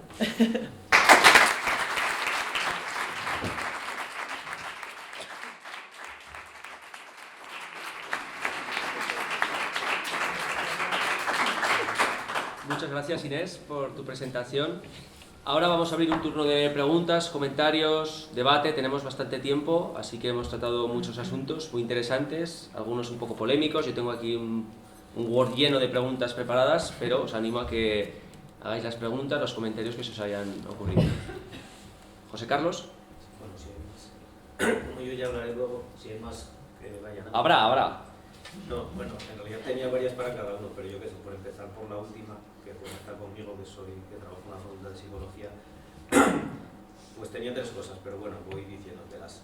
Son muy generales. Una es que has hablado de que trabajáis en equipos con juristas, o sea, los psicólogos trabajáis con juristas, trabajadores sociales y educadores. Y a mí me gustaría saber en qué medida hay roces o conflictos. No quiero decir que os peguéis ni que discutáis, pero quiero decir que imagino que habrá ciertas competencias que son comunes, por ejemplo, a psicólogos y trabajadores sociales, o no lo sé, a lo mejor están muy delimitadas las tareas y siempre es armónico el trabajo, pero me pregunto si en algunos casos, o en qué casos, es mi pregunta, pues hay, pues eso, que si el otro invade mis competencias, que si yo invado las suyas, y hay incluso, pues a veces la necesidad de reunirse, ¿cómo se llama? Vamos, una reunión de estas para evaluar y tal cómo van las cosas en ese sentido. Bueno, no sé, ¿te hago las demás preguntas? O... Hazme esta si quieres, porque si no luego se me van a olvidar, así que prefiero que me hagas esta. Es muy buena pregunta porque, bueno, no sé si se me oye. Sí, yo creo que sí. Dentro de las instituciones penitenciarias, el trabajo es absolutamente en equipo todo el rato. Y me refiero a todo el rato y todo el día, porque yo desde que entro necesito que haya una persona que me esté abriendo la puerta. Necesito que yo tener calmados o estar en tratamiento con los internos para que también estén calmados, para que el resto de profesionales que tienen, bueno, pues que asumen esta tarea de guardia y custodia, pues tengan a las personas controladas de alguna manera, psicológicamente estables, etcétera, etcétera. Entonces, sí que es verdad que en algunas áreas o ámbitos en el exterior de las instituciones penitenciarias puede estar un poco difusa el límite del trabajo, ¿no?, entre el trabajador social y el psicólogo. Dentro de las instituciones está súper claro todo el trabajo, porque todas nuestras tareas y labores están muy bien descritas. Entonces, trabajador social se encarga mucho de contacto con el exterior, de contacto con colectivos, con las familias, de llamar o recibir muchas llamadas con respecto del exterior, y yo, por ejemplo, no comunico nada con el exterior. Entonces, para mí es esencial, por ejemplo, todo ese contacto que tiene con pues comprobar avales, comprobar familias, que pues sea capaz de, por ejemplo, conseguir una ayuda para la persona para determinados momentos o determinadas circunstancias. Yo todo eso no lo puedo hacer, pero para mi trabajo es esencial. De la misma manera que el trabajo del educador es importantísimo y el trabajo del jurista también, porque llegan a áreas o a ámbitos que yo no voy a poder llegar nunca. Entonces, es hasta cierto punto muy importante el compaginarnos, pero están muy bien descritas todas y cada una de las funciones. Entonces, en general no hay problemas en este sentido. Sí que es cierto que antaño había como, bueno, somos 3 cuerpos muy bien definidos y evidentemente pues hay unos cuerpos pues, que requieren más formación que otros, y antaño sí que es verdad que había como mucha competencia y mucha discriminación, no había nada de unión entre los 3. Actualmente creo que eso se ha diluido bastante y que tenemos muy buena coordinación entre todos, porque además la necesitamos y es esencial para todos, ¿no?, este trabajo. Bueno, por lo que dices, claro, lo que hacéis se parece más a una psicoterapia, digamos, ¿no?, convencional. Quiero decir, en el sentido de que está acotado a un sujeto y ya os viene dada la información sobre sus antecedentes y demás por otras vías, ¿no?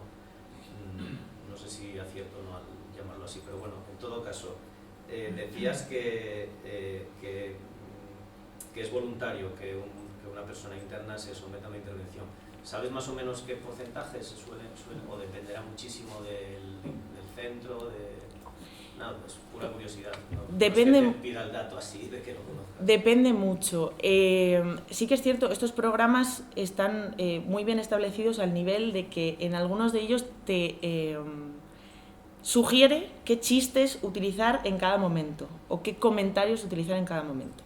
Esto tiene la lógica de que de alguna forma cuando tú lo aplicas tiene que haber una unificación entre los 81 centros penitenciarios para hacer estudios y luego poder comprobar la efectividad o no. Pero por otro lado, se pierde el toque humano, se pierde el toque individual y se pierde el toque profesional de cada uno de las personas que trabajamos dentro. Entonces, estos programas se pueden realizar de forma individual o de forma grupal. Bueno, no conozco datos porque creo que es difícil encontrar datos al respecto, porque en cada uno de los centros penitenciarios, bueno, pues luego esto de que esté muy bien establecido se trabaja de una forma u otra. Por poner un ejemplo, en Zuera ahora mismo el programa, bueno, en Zuera hay como unos 170 personas que están condenadas por delitos en contra de la libertad sexual. Por diferentes características hemos decidido ofrecerles el programa a algunos de ellos. Tenemos a 8 dentro porque es el máximo de personas que podemos llevar. Estamos haciendo una intervención individual con cada uno de ellos. Y creo que el programa se les ha ofrecido aproximadamente entre 30 y más o menos unas 35 personas. No sé exactamente cuántos, pero 35. De esos 35, solamente ha habido 8 que hayan querido realizar el programa. Bueno, en función del profesional con el que te encuentres, van a querer o no querer hacer el programa, se les va a insistir más o menos. Bueno, también como en algunos casos son delitos muy largos, pues en un futuro se les volverá a ofrecer y si quieren participar, pues bienvenido sea. No sé si te he respondido a la pregunta. Sí, no, sí. Es que en principio uno desde fuera, no sé cómo lo ven los demás, pero parece como que, o sea, uno se, claro, esto es imposible, ¿no? Yo por lo menos nunca he estado, por suerte, no me he visto en circunstancias de delinquir y demás, pero como me parece que a mí sí me preguntan sin saber nada, o sea, trabajo en una facultad de psicología, pero no tengo contacto con la psicología penitenciaria. Diría que la mayoría podrían querer acogerse a este tipo de programas, ¿no? Pero claro, por lo que dices, depende de mis circunstancias. También depende mucho del proceso terapéutico en el que cada uno se encuentre, del reconocimiento no del delito, de las capacidades que tenga de hacer frente. Recuerdo que es una intervención sumamente exhaustiva y que bueno, pues necesitamos que sean pues un perfil de personas que pues sean capaces de someterse a una intervención tan exigente en ese sentido. Entonces, bueno, pues sí, en general casi todos acaban queriendo, pero en un primer momento cuesta mucho. Pero cuesta mucho no porque en muchas ocasiones no quieran, sino porque su propia capacidad de revisarse en ese momento concreto es muy difícil. Sí, es como cuando uno va al psicólogo que tiene que asumir antes que tiene que ir. Exactamente. Y en conexión con esto, ya termino y dejo a más gente, bueno, es una pregunta un poco complicada, creo, pero claro, en la medida en que una relación terapéutica es una relación personal, por supuesto es profesional, quiero decir, no es que uno se haga amigo del paciente, del cliente, del consultante o del interno en este caso, ¿no? Pero os soléis encontrar, vamos a decirlo así, sin rodeos, problemas morales o problemas con algún tipo de delitos, ¿no? Lo digo porque a veces lo pensamos en los medios de comunicación, siempre sale este tema respecto a los abogados, ¿no? Siempre dice alguien, pero bueno, ¿cómo se puede defender a ese malnacido que ha violado, matado? Bueno, en fin, no vamos a dar detalles, pero imaginemos los delitos que más repugnancia moral nos producen, ¿no? Claro, en el caso del abogado siempre se dice, bueno, cualquiera tiene derecho a la defensa, porque estamos en un estado de derecho y demás, pero en el caso de un tratamiento psicológico, no sé si en algún caso se plantean, bueno, es una pregunta casi personal, pero no me refiero a ti, sino bueno, a tus colegas en general o vuestro trabajo, ¿no? Como que cuesta más, aunque luego por razones de oficio y de profesión supongo que se hace, pero que con ciertos delitos, en la medida en que el trabajo va a ser muy personal y muy exhaustivo, como tú misma has dicho, pues supongo, o pregunto, vamos, si cuesta más, si no, se nos revuelven más las entrañas, por decirlo de alguna manera, ¿no? O es capaz de mantener la frialdad profesional. Yo creo que cuando entras a trabajar en instituciones penitenciarias tienes que tener muy claro cuál va a ser tu objetivo de trabajo, ¿no? De las personas con las que vas a trabajar. Evidentemente no te vas a encontrar personas que lo han hecho bien en general. Y es evidente que hay personas que tienen delitos más feos que otros y que cuesta algo más sobre todo de digerir y de procesar, no dentro del centro penitenciario, sino al irte a casa, ¿no? Claro. Es como de puertas para adentro, además es como muy evidente ese corte entre la puerta del exterior, hay un corte, ¿no? Muy significativo. Pero bueno, yo desde que empecé a estudiar psicología, casi te diría, tenía muy claro que quería trabajar con personas que tuviesen muchas áreas de su vida que fuesen disfuncionales. Me gusta mucho el trabajo con ellos, me cuesta poco en relación a mis compañeros trabajar con ese tipo de delitos y yo le doy el punto de vista de que no es que justifique lo que han hecho, porque en ningún caso se justifica el haber llevado a cabo ese tipo de conducta, pero sí que es verdad que hasta cierto punto puedes llegar a entenderlo y creas este vínculo terapéutico con ellos en el cual, claro, cuando a ti te cuentan o cuando tú lees en el periódico, no sé quién ha hecho no sé qué delito, ¿no? No tienes un contexto de la persona, solamente esta persona es un agresor, esta persona es una persona violenta, es una persona mala. Pero cuando tú conoces a la persona y tienes una interacción con ella, no justificas lo que ha hecho porque en ningún caso, pero sí que lo puedes llegar a entender. Puedes llegar a darle una explicación de por qué se han juntado todos estos factores de riesgo y por qué han derivado o han dado lugar a que esta persona se comporte así. Sé que a veces puede ser un poco complicado de entender esta explicación, ¿no? Porque pues eso, hay un desconocimiento muy grande de la relación terapéutica que se establece con estas personas. pero de verdad que es así, que luego pues, te pones delante de estas personas y hay una diferencia abismal con respecto de cuando lo lees en un periódico, que evidentemente pues puede ser hasta repugnante en algunos casos las descripciones que se hacen y todo esto. Sí, sí. Yo tengo varias, casi para todo el mundo, pero voy a tratar de ser breve. La primera, también para Inés, pero primero para Pablo. El encargo tendrá que ver mucho con el marketing. Cuando alguien contacta contigo de una empresa, ¿quién está dándote esas ideas para desarrollar el producto? Y después, de las distintas fases que has explicado, ¿cuál es la que más te cuesta? Y por último ya me gustaría que la inteligencia artificial, ¿es una herramienta o un enemigo? ¿La estás usando, la planeas usar? Punto. Pablo, y luego Inés. El tema de las agresiones sexuales. Fuera un poco de lo que has explicado. Antes de entrar en la cárcel, ¿cuál es tu diagnóstico de qué se debería de hacer para la prevención y por qué no se está haciendo? Vale. Pablo, Bueno, en primer lugar, habitualmente cuando se hace un encargo para un proyecto suele venir, en caso de una empresa pequeña, por un encargado de diseño directamente, que habitualmente suele ser o una sola persona o un equipo pequeño, pero cuando se trabaja con clientes más grandes, de multinacionales, etcétera, efectivamente el interlocutor suele ser alguien que forma parte del equipo de marketing y de hecho, en cierta manera, es una relación entre centrocampistas y delanteros, ¿no? Ellos son los que preparan toda la jugada para que, como elemento ejecutor, el diseñador haga ese producto que se estima que se va a vender por parte del marketing, ¿no? Ellos dan el pase y nosotros metemos el gol. Y bueno, respecto a la fase que más me cuesta, a mí no es porque me parezca más difícil, pero lo que más me aburre es la parte de investigación y después hacer planos. Y lo que más me gusta es dibujar, o sea, idear. Y no me acuerdo cuál era la otra pregunta. Sí, bueno, yo por ahora no la utilizo, no la implemento en mi metodología, pero es obvio que es una herramienta muy potente y que a nivel ejecutivo yo hoy por hoy diría, hay muchas veces que a la hora de presentar algo, de tratar de vender una idea, hacen falta una serie de imágenes que ayuden a allanar el terreno antes de lanzar la idea a la persona que te la tiene que comprar, ¿no? En cierta manera, entonces es muy difícil a veces encontrar la imagen correcta. Un generador de imágenes potente a lo mejor podría hacerlo directamente y en poco tiempo, en lugar de tener que buscarla o generarla por tu cuenta. Es posible que en un momento dado se convierta en enemigo, pero yo creo que eso está más ligado hoy por hoy con los sonidos, el diseño gráfico y la ilustración.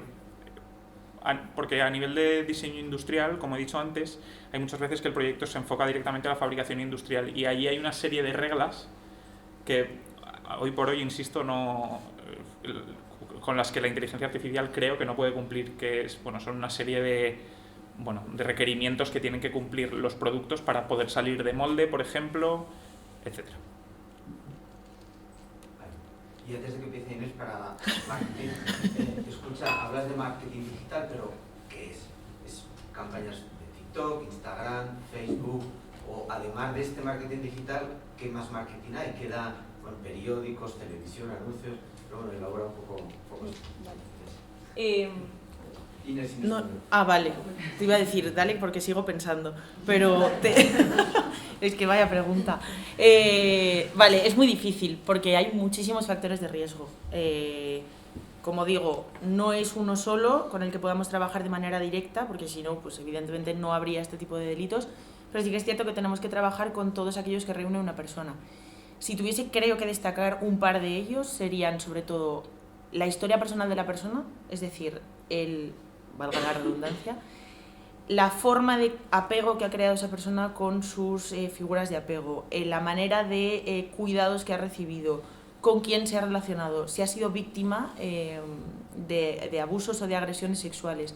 Todo este tipo de cosas sí que es cierto que es muy difícil de controlar porque generalmente ocurren dentro del ámbito privado del hogar y por tanto pues es muy difícil de controlar por parte del Estado, ¿no? Para prevenirlo a nivel nacional este tipo de delitos. pero sí que podemos, pues, las típicas escuelas de padres, no sé, pues tener terapia cuando somos más pequeños o tener acceso a un psicólogo en la sanidad pública o de calidad cuando estamos en estas fases más adelantadas o de desarrollo, podría ser de utilidad porque podría revertir todos estos daños que se han creado y que no se han procesado de una manera positiva. Y luego otro elemento principal que podría ser trabajado por parte del Estado, por así decirlo, para prevenirlo, ¿no?, a nivel pues nacional o de administración, sería el incrementar la educación sexual, es decir, o el apoyar la misma. No tiene ningún sentido que si una persona no recibe en su domicilio, que es donde hipotéticamente debería recibir todo este tipo de educación sexual, de control de impulsos, de entender qué es cada cosa, ¿no?, y ponerle nombre. Si en casa no lo puede hacer, pues que por lo menos lo haga en la escuela. Porque de alguna forma, si lo hacemos allí, es mucho más barato, tanto a nivel económico como a nivel de consecuencias posteriores, que no luego tener que trabajar con esta persona en un centro penitenciario, donde nos estamos gastando un dinero en que esté internalizada, un dinero en terapeutas, un dinero pues en que esté muchos años además dentro de un centro penitenciario. Entonces, si tengo que poner un foco de atención o de intervención así a bote pronto, serían como estos dos aspectos, ¿no? Aumentar la calidad de la atención psicológica en la administración y esta educación sexual. Solo para apuntar esto, ¿por qué parece que vamos en sentido contrario? Yo es que no, estoy dentro de la cárcel, a mí todo lo demás.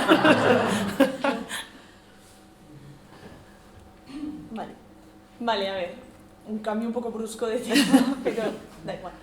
Pues a ver, yo si tuviera que definir marketing digital con una palabra sería facilitar, porque sí que es cierto que no te enseñan cuando estudias marketing digital el tema de redes sociales que comentas tú de Instagram, TikTok, no te lo enseñan porque ya es, o sea, porque la sociedad ya te lo enseña.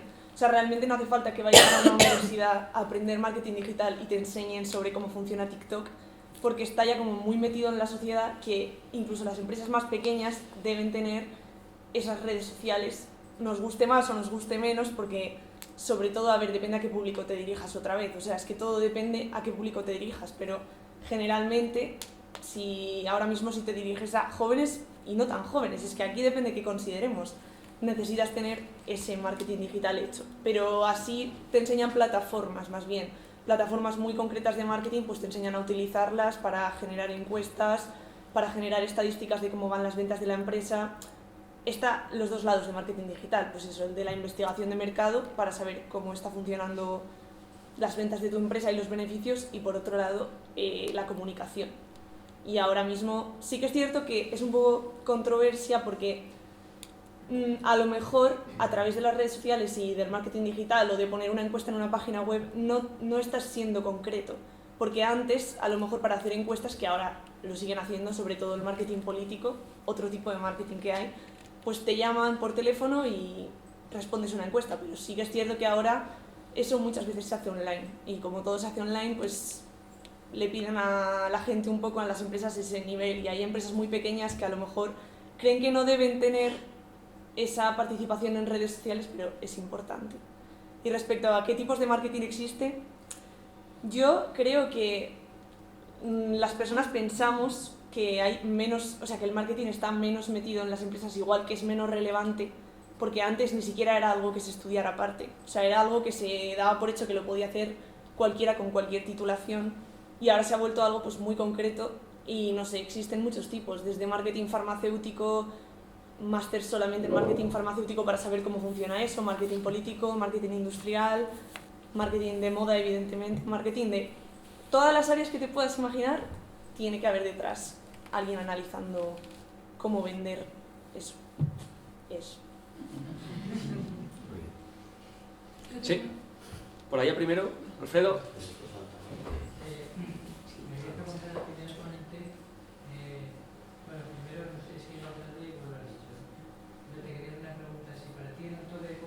No se oye, Alfredo.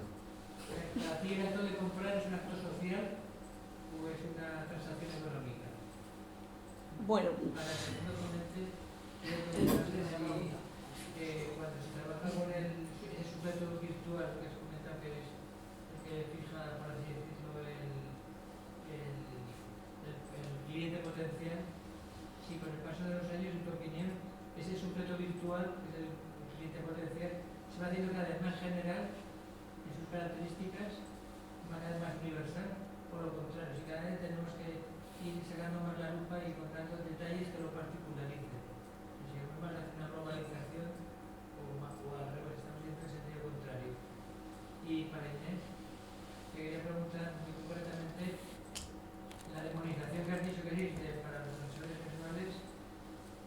Para ti, ¿cuáles son los sectores más responsables, las principales causas de que haya positivamente esa demonización? Y a nivel de detalles, si se utiliza el psicoanálisis y la terapia. Vale. Bueno, para mí es las dos cosas. O sea, para mí es una transacción económica y un acto social.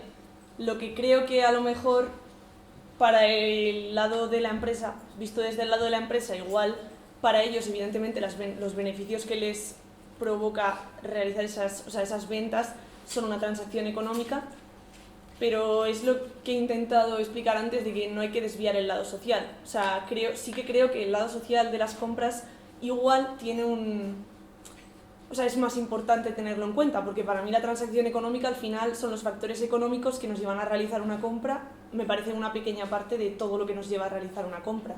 Y la mayoría de compras ahora son motivaciones emocionales, lo que he dicho en mi opinión.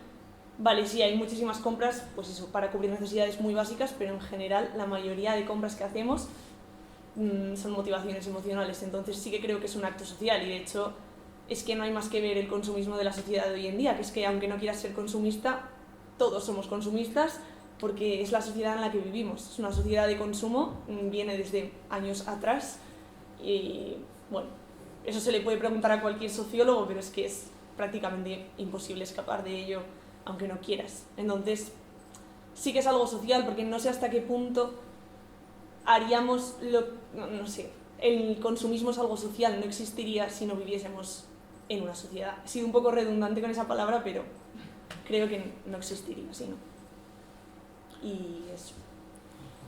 Respecto a si los mercados son cada vez más generales o de nicho, lo primero es que no lo sé a ciencia cierta, pero voy a decir lo que me parece en base a mi experiencia. Y es que, al contrario de lo que acaba de decir ella, yo creo que hay distintos segmentos de la sociedad que consumen de forma diferente.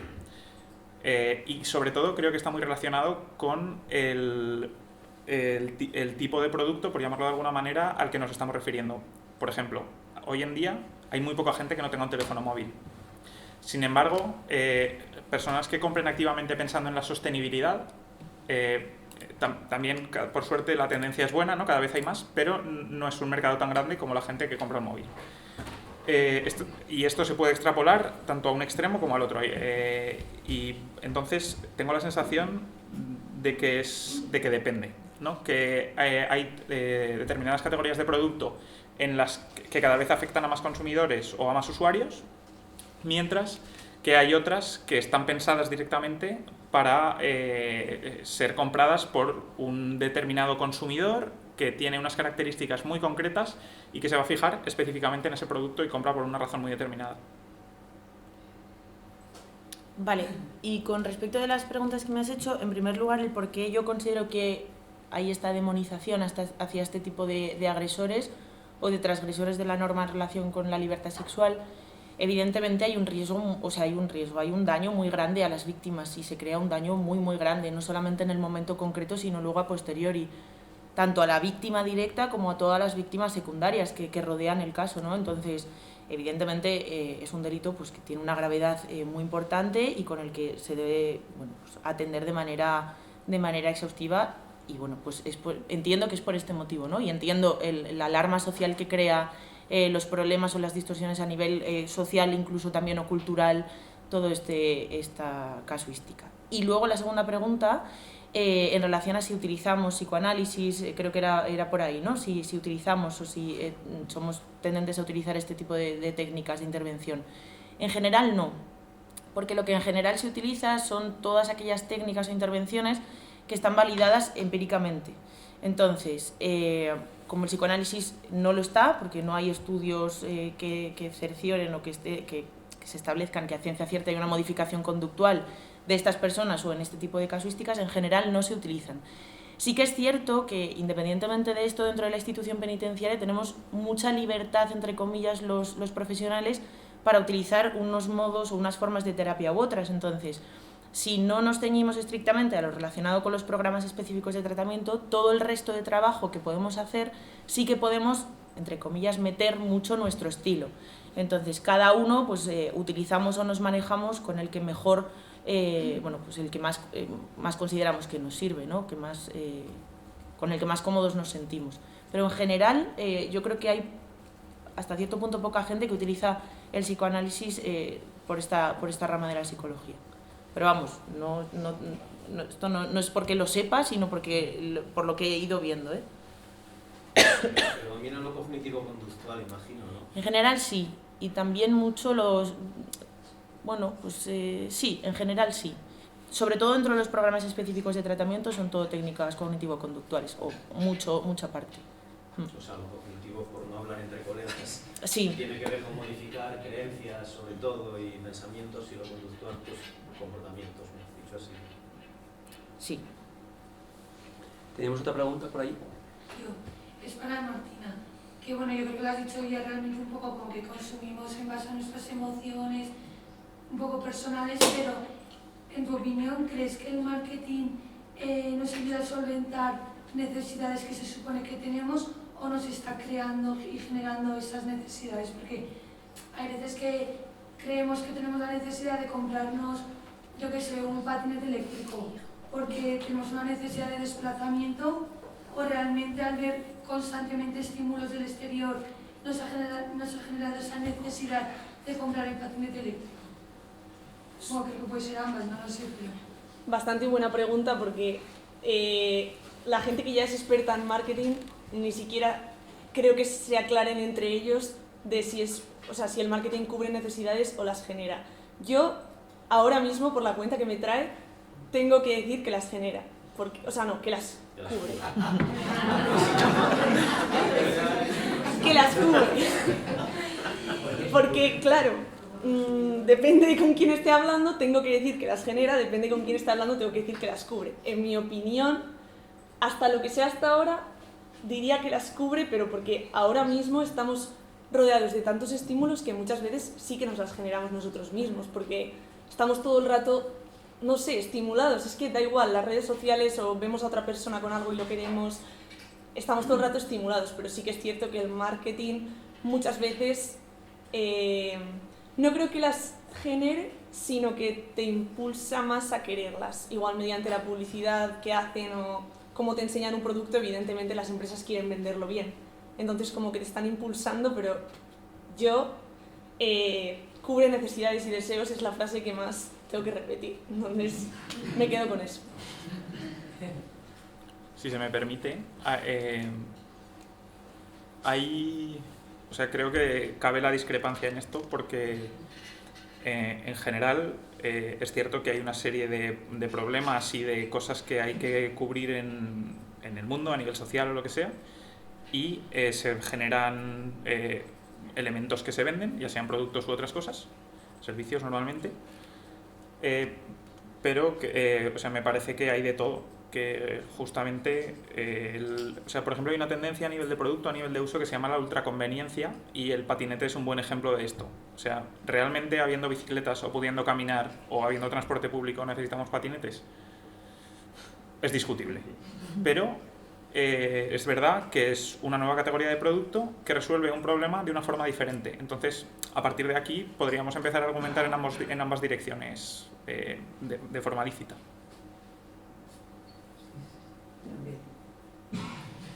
¿Más preguntas? ¿Cuestiones?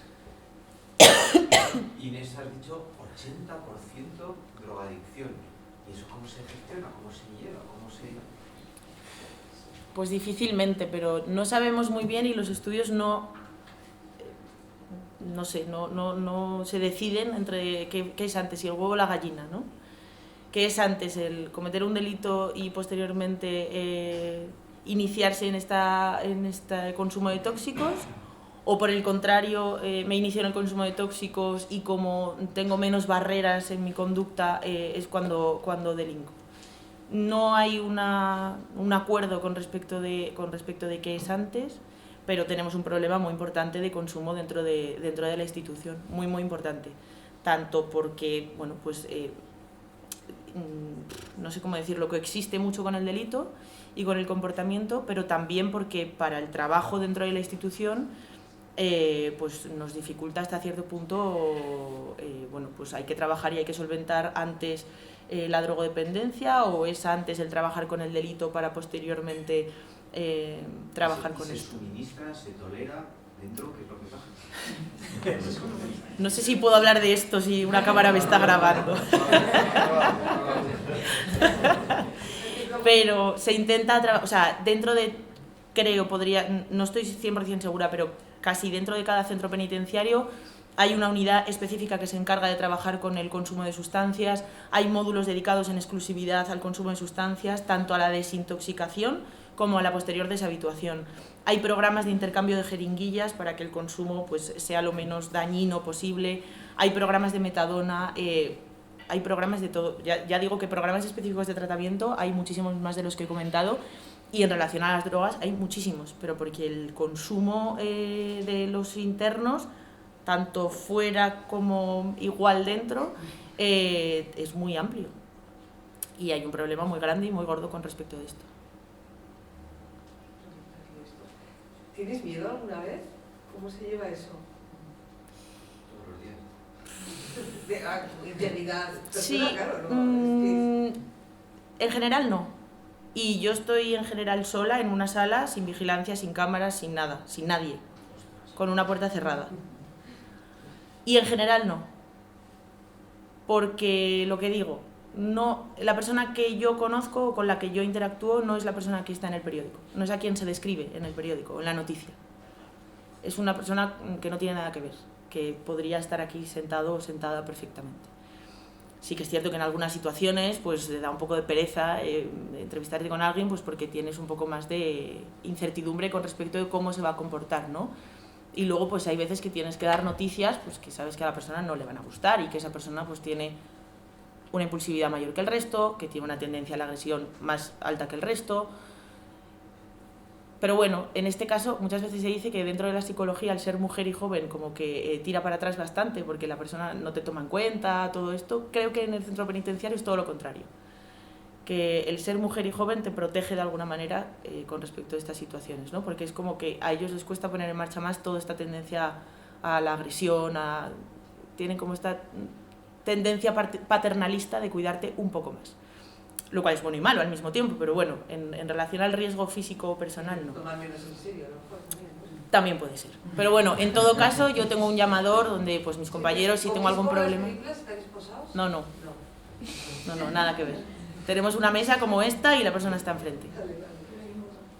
Ahí tienes un botón para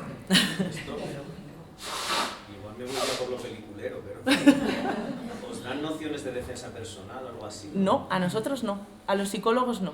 Me cuesta entenderlo, porque somos los únicos, hasta cierto punto, que estamos en una sala solos, con un interno, sin ningún tipo de vigilancia ni de nada. Es decir, yo entro en una sala donde hay una mesa y 2 sillas, y un ordenador a veces. Y entonces yo entro, cierro la puerta y el interno entra conmigo, y no hay una ventana, no hay una cámara, no hay un micrófono, no hay absolutamente nada. Solo tengo un llamador. Entonces tengo que confiar en que si me pasa algo, mis compañeros van a llegar muy rápido, se van a abrir todas las puertas en el momento en el que se tienen que abrir, nadie va a poner un pie en la puerta porque si no la siguiente no se abre. Pero bueno. Es como que está claro que no hay agresiones habitualmente, o sea, no es una cosa... En general, al equipo técnico, que somos a los que me refería, juristas, psicólogos, educadores y trabajadores sociales, es muy raro, muy raro. Al resto o sea, a los funcionarios de interior, sí que las agresiones son algo más frecuentes. No son muchas, pero son algo más frecuentes. Pero porque al final el contacto que tienen con ellos es mucho más habitual y en un contexto más violento. Es otra figura. Claro, son un poco los polis y cacos, literalmente, figurada y literalmente. Entonces, en esta interacción, pues sí que es verdad que ante ellos sí que tienen tendencia a tener más agresiones. Con nosotros en general, que yo conozca, no hay ninguna. Es que te lo he preguntado porque yo practico un arte marcial y entre los alumnos es muy habitual que haya gente de emergencias sanitarias y personal sanitario en general, conductores de ambulancias, bueno, ahora tienen un nombre técnico que no recuerdo ahora, pero y sí ellos suelen quejarse también de que no les den formación en sus trabajos, pues sobre cómo, más que cosas violentas, porque tampoco al lugar y no suelen darse, es más bien cómo entrenar tu actitud, ¿no? Tu miedo, cómo gestionar a una persona que de repente tiene una reacción violenta. Y sí, parecería que debería recibir cualquiera que esté expuesto, aunque sea una posibilidad remota, cierta formación en eso. Pues sí, también es algo que tengo pendiente, pero a título personal ya por Claro, eso, porque sé que por parte de la institución quizás no se me va a dar nunca. Entonces, bueno, confiemos en que por ahora, hasta que tenga ese curso, no me vaya a pasar nada. Yo estaba pensando todo el rato en la figura de Clarice y de Aníbal Lecter, ¿no? Supongo que has visto la película. Te has puesto peliculero, pero yo estaba todo el rato imaginándomelo. ¿Teníamos otra pregunta por allí? Yo tenía para Inés, supongo que someterse a esas terapias o programas tendrá algún tipo de beneficio penitenciario, de cara a informes para permisos, cambio de grado o no. A ver, sí y no. No es directa la relación, porque no es directa la relación. Es decir, no es que tú te sometas a un programa y directamente pues ya te vayamos a dar permisos, te vayamos a progresar. Tenemos una forma de vida en semilibertad que se llama, que son aquellos que van a dormir a un centro penitenciario, pero por la mañana pues salen a trabajar, a cuidar a sus hijos, cuidar a sus familiares, lo que sea. No es una relación directa. Sí que es cierto que si una persona pasa por un programa de manera satisfactoria y tenemos una intervención satisfactoria con la persona, observamos que hay un menor riesgo o incluso se ha reducido a cero, evidentemente la persona está, entre comillas, preparada para empezar a testear y a probar esas salidas. Es decir, si yo hago una terapia y a la persona está 10 años sin salir del centro penitenciario, no tiene ningún sentido, porque la persona, lo que hoy he aprendido dentro de 10 años, que ni me acuerdo, lo tengo tan al fondo en el cajón que ni me acuerdo. Entonces, sí que es cierto que normalmente si la persona va progresando adecuadamente, le vamos dando alguna salida, algún permiso, se valoran los mismos y luego a posteriori la posibilidad del tercer grado. Siempre teniendo en cuenta tiempos. Esto es evidente. Pero hay personas que pasan por la terapia y es raro, pero no es satisfactorio y observamos que sigue habiendo un riesgo muy importante y entonces no le damos permisos y la persona no sale hasta que no tiene una libertad definitiva. Es decir, generalmente tiene una relación, pero porque se considera que va a ser satisfactorio, pero no es directa la relación. No sé si me he explicado bien. Sí. Vale. ¿Algo más? ¿No os quedéis con ninguna duda? Siempre hay cosas. Yo quería hacer una pregunta, igual con esto ya cerramos, pero bueno, si queréis intervenir después. José Carlos le ha hecho una pregunta yo creo muy interesante a Inés en relación con, pues quizás con los dilemas morales, con las dudas morales, ¿no?, que te puedan surgir en ese proceso de terapia. Y aunque pueda parecer una pirueta, yo quería trasladarle una pregunta parecida a Martina y quizás en menor medida a Pablo, pero también de si en vuestra profesión o a lo largo, en tu caso Martina, a lo largo de la carrera, habéis tenido algún tipo de duda, de dilema moral con respecto a la práctica del marketing y de la publicidad. Y os lo digo por lo siguiente, porque yo tengo una amiga que empezó a estudiar marketing, graduó en marketing creo en Barcelona, y lo dejó, no sé si además yo creo que era el último año, y lo dejó textualmente porque se sentía mala persona. Pues no, porque le vendía la moto a la gente y ella tenía unos problemas morales muy fuertes y dijo que ella no se podía dedicar toda la vida a eso. Entonces quería trasladaros esa pregunta, esa cuestión, si vosotros alguna vez habéis sentido algo parecido, habéis tenido algún tipo de duda o de dilema de este tipo. A ver,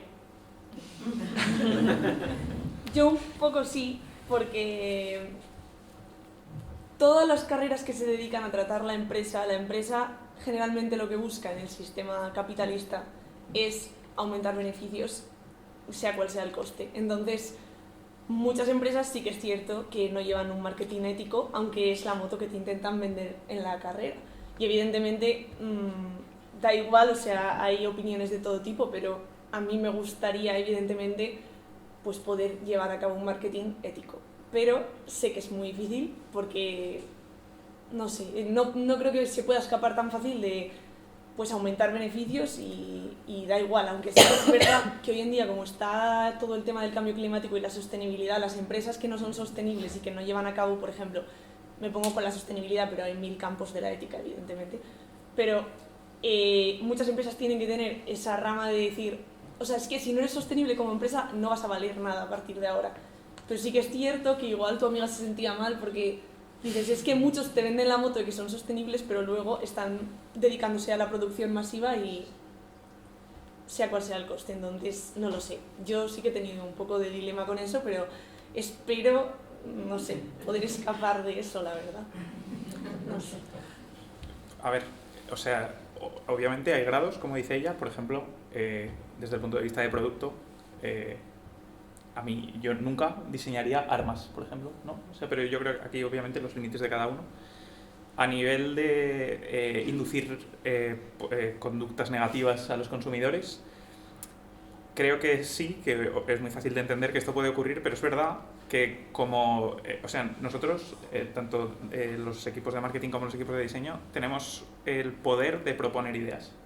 De tal manera que, aunque tú estés en una empresa que en ese sentido lo está haciendo muy mal, en cierta manera tienes poder para imponer una tendencia que a ti te parece buena. O sea, en cierta medida tenemos la capacidad de cambiar las empresas para las que trabajamos o incluso los mercados si lo llevamos al extremo. Y me refiero, puedes proponer como equipo de marketing o como figura de marketing una campaña que, en la que se fabrique, por ejemplo, con materiales de kilómetro cero, cuando hasta ese punto la empresa para la que tú trabajabas lo estaba haciendo con materiales de importación, ¿no? Pues a nivel de sostenibilidad ya estás mejorando y, bueno, o sea, es cierto que el mercado global, y tal y como se enseña sobre todo en las universidades o lo que me enseñaron a mí, es como que todo está muy orientado al consumo y al consumo masivo si es posible, como decía ella. Pero bueno, creo que si quieres hacerlo así, a lo mejor no tienes la posibilidad, pero bueno, si tienes suerte de poder hacerlo así y te interesa imponer una serie de conductas o de medidas que poco a poco van siendo positivas, bueno, pues te permite introducir tendencias hasta cierto punto que pueden ir en un buen sentido. Vale, gracias.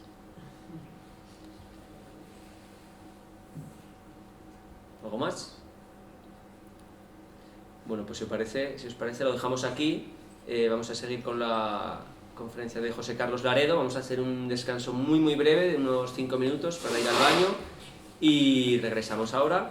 Muchísimas gracias a las tres por vuestras presentaciones. Enhorabuena porque han estado realmente muy bien. Y nada, ya seguimos en 5 minutos. Un fuerte aplauso.